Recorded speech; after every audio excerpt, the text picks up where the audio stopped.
Give yourself some hand. Woo! Today's topic is the power of gratitude. And with 57 days left in this, we started out with a 90-day journey. So in 90 days, we're going to get to the end of this year. The goals that we set, we're going to accomplish them. Whoa! yes, that was exciting goals. But when we look up, and now there's only 57 days left. And so each Sunday we've been really working to give you more tools to help you move towards that goal. Give you stuff that you can use to help you get there. And one of the tools that's the most overlooked tool is the tool of gratitude. So often we look at gratitude as being grateful for something that was done. But gratitude is a manifestation tool. Through gratitude, you can literally create forward. You know, I'm grateful for what you gave me, Lord, I'm grateful. But you can be grateful for stuff you don't have and make it come into your life. Now that's powerful. That means you can pray for stuff you don't have. But isn't that the essence of prayer?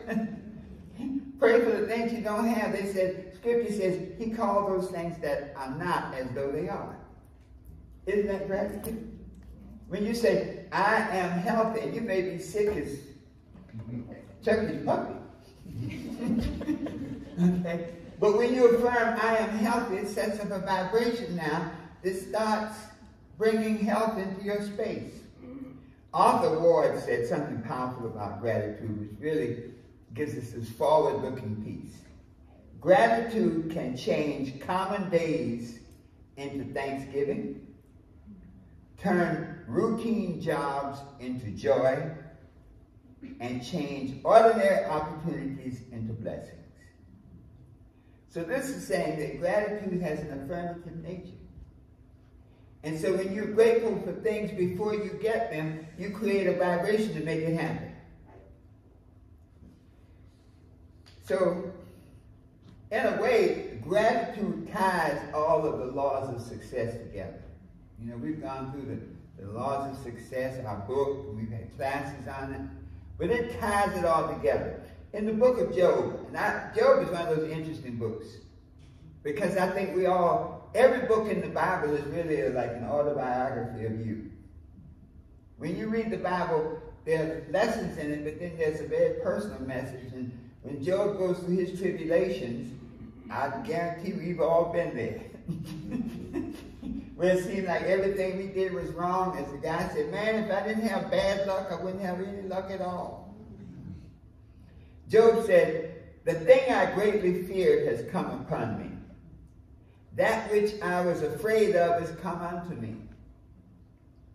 And so what that is saying is that stuff happens. We live in a harmonic universe. And by harmonic, I mean there's always a positive and a negative. If you look at the world, I just say it's like a 360 degrees of existence. 180 degrees of negativity and 180 degrees of positivity. The difference is your choice. You can choose to see the negative. When Job spoke of fear, fear is a state of mind. You know, some people can be so afraid of going broke that no matter how much money they have, they're still fearful. I mean, I always think, man, I'm down to my last $3 million.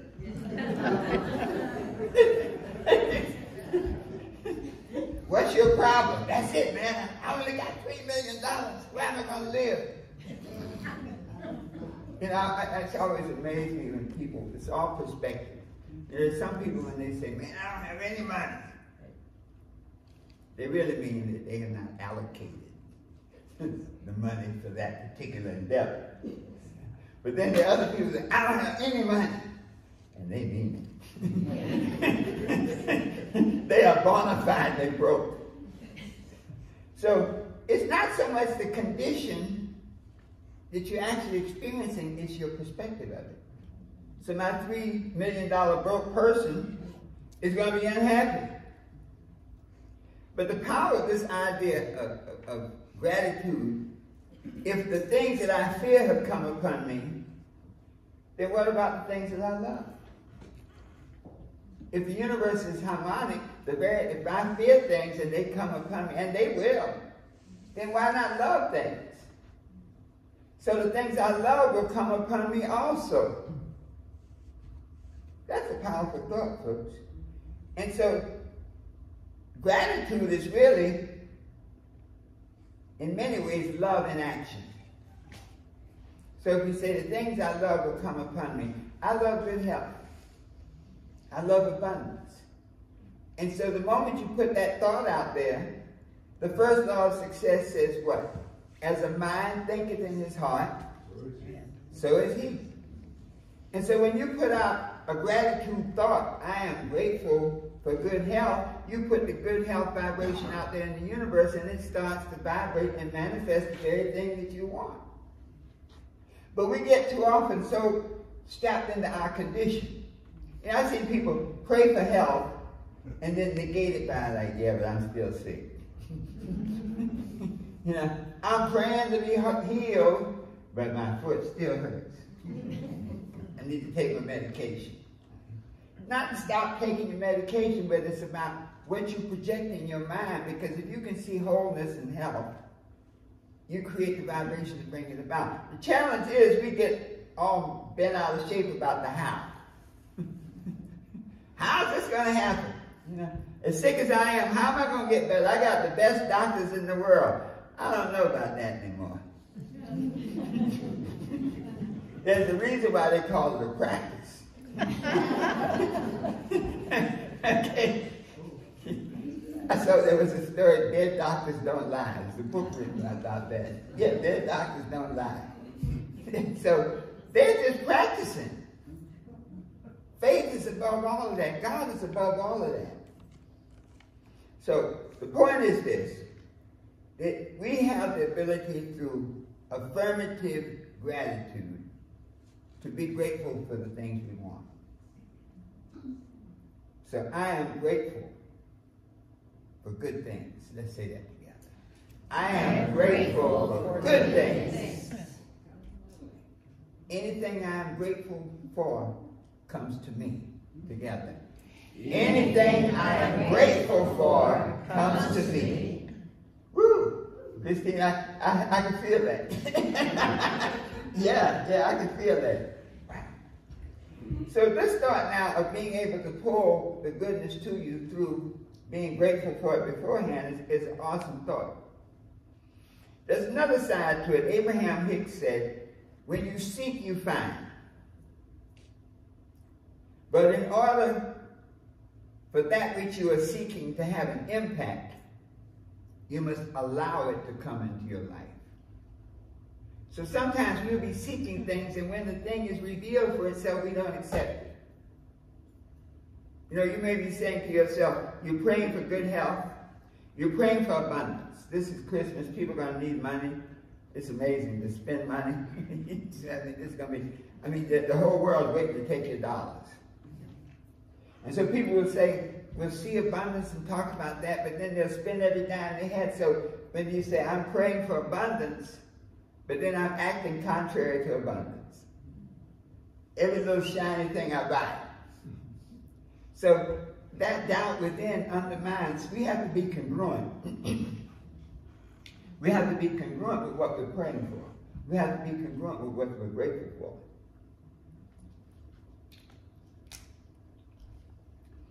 So now, what are some of the components of gratitude? Number one, goodness. Gratitude is all about goodness. I've never heard anybody say, thank you for letting me get hit. Thank you for letting me have this accident. Okay, so gratitude is about goodness. And it's about the goodness of always seeing things from the good side. You know, we often talk about the glass being half full or half empty. I thought about that. I'm like, how about just an empty glass? To a thirsty man looking at an empty glass, he might say, I got no use for it. I'm thirsty. There's no water around. And crush it against the ground and angry. But a grateful man says, man, when the rain comes, I'm ready. When I find the stream, I'm ready. And so we have to be ready for what we are grateful for by getting into that vibration of we know it's coming to us. And we know it's going to be good for us. Sometimes it's a challenge. You know, when you go through some challenging times, I always tell myself, whenever you have a challenge in your life, there's a magic question can help get you through and say, what good lesson am I supposed to learn from this? And now that back to Abraham Hicks, when you get the answer, you have to allow it. You see, so when you ask, what good lesson do I have to, can I get from this? Well, the good lesson is you need to stop eating so much. You need to exercise. Yes, that's the good lesson. But now you got to allow that lesson to come, because you can say, well, now, you know, man, those steaks were good. I'm going down to, can you imagine a vegetarian going to Ruth Chris? You know, you're like, well, you know, one, what is it, filet mignon? One filet mignon ain't going to hurt. So, always see all outcomes as good. The rappers say it, I don't know if they really understand, they always say, it's all good. But in a sense, everything is good. So when you're grateful, always see the good in everything, and then be grateful for the good aspect of it, and then be congruent with it. The second aspect is to realize that the source of that gift is outside of you. I mean, there are a lot of things you can do yourself, but the source is outside of you. So sometimes when you pray for abundance, you pray for perfect health. I love that. And you think in your mind, the doctors can't do it, I can't do it. But when you look at the source being outside of yourself, the source has infinite power. The source can do anything. So when you say, I give thanks for good health, I give thanks for total healing, amen, it's in God's hands. The source will take care of it. So don't let your ego have you determining your world based on your level of consciousness. Because as long as you live in the world of your level of consciousness, you can never get, as they say, to the mountaintop. The third quality of gratitude is you have to act on it. It's not enough to be grateful. It's not enough to be appreciative of people, but you have to tell them. I mean, if you don't tell people how grateful you are, if you don't tell them how important they have been in your life, you're missing the boat. When you let people know how much you appreciate them, the two most important words in the world are thank you. You know, they don't teach kids that anymore. Kids are terrible, man. You all have beautiful kids, by the way. I mean, you all have great kids, man. They say thank you. I mean, you know you're in the right place. You can judge a church by its kids. Isn't that right, Willow? Yes. I was saying what great manners you have. Willow was here last night cleaning up. You thought she was employed. Give Willow a hand. You did a great job. You get a 12-year-old doing that, man. I mean, she just fell right in as part of Gail's team. You thought she was on it. She did a good job. So thank you. Three most powerful words. I appreciate you. Let's say that together. We need to practice that. I appreciate you. One more time. I appreciate you. That's a powerful thought. When you say that to people, you see, when you give people words of encouragement, it creates a vibration.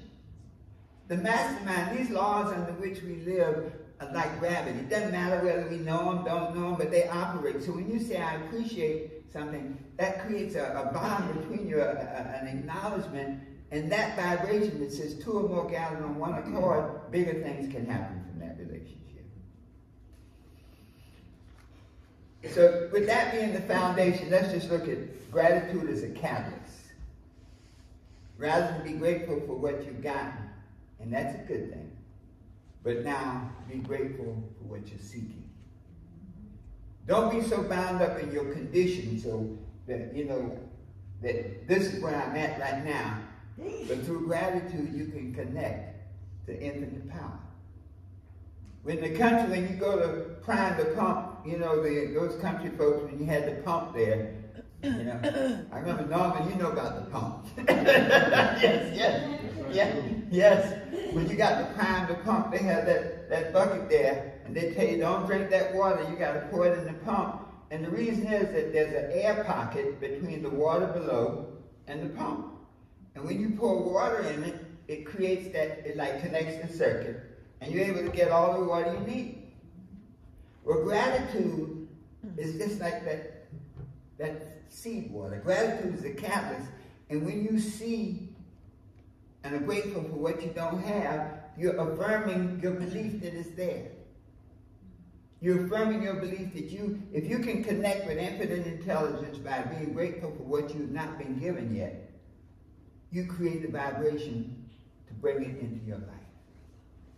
Can you think of something you want to be grateful for? Something you don't have right now, but man, you sure love to have. Just think about that and be grateful for it. So let's move on. I've just had too much fun now. Let's talk about practicing gratitude, and we are complete today. Number one, how do you practice gratitude? Realize it's a choice. It's an attitude. And it's a perspective that you relate to the world. So if you're always grateful, even when somebody comes up and is real nasty to you, I'm grateful. Now I know who you are. Okay. So, yeah, that's helpful. Believe me. Welcome back. We missed it. Number two, make a list, and this is something to do today. Make a list of 5 people that you're grateful for. Might be an old classmate, and you notice people have been showing up and calling, you haven't heard from them in a long time. I don't know what that's about. I mean, people have been calling, I go like, man, you still alive? I didn't know that good. I really like to call. But make a list of 5 people that you're grateful for. And then, number 3, reflect on why you're grateful and allow it into your life. I'm grateful because L.S. Williams, my teacher, was on my case. She said, second best is never good enough. You're going to make it. And man, I mean, she would not let me half step. She would not let me do anything other than the best. Number 4, let them know it. Anybody you're grateful for, let them know it. Sometimes you're grateful for things. Someone once asked, Doc, how do you let a thing know you're grateful for it? Take care of it. When you're grateful for that piano, you take care of it. You don't let dust, you keep it in tune. So when it's things that you're grateful for, take care and honor them by taking care of them. And finally, number 5, you got to practice gratitude. Gratitude is a learned skill. But somehow I think we're kind of born selfish. You notice kids they have terrible, no manners when they're born. Or they go, I'm hungry. And holler for attention. They start crying. They don't care what you're doing. The house could be burning down. They're still crying. Come hold me. And so we have to practice being grateful. Because when we can do that, then we can do anything. We can accomplish anything. Gratitude is an attitude. It's a choice. It's a habit. It's an affirmation of goodness. It comes from outside yourself and you must act on it. You must practice gratitude by choosing to be grateful and that all is good. Make a list of 5 people you're grateful to. Allow those feelings to come in. Let them know how grateful you are and practice So folks, you've been given a tool today to be grateful. So let's stand and let's close out this program. Have you enjoyed this today? Yes. Yes. This gratitude is some good stuff. I'm grateful for good health. I'm grateful for good health. I'm grateful for good relationships. I'm grateful for good relationships. I'm grateful for abundance. I'm grateful for abundance. Let's do that last one again. You got to get that one. I'm grateful for abundance. I'm grateful for the gift of life that God has given me. I'm grateful for the gift of life that God has given me. And all is well. And all is well. Because the best is yet to come. Give yourselves a hand. Thank you.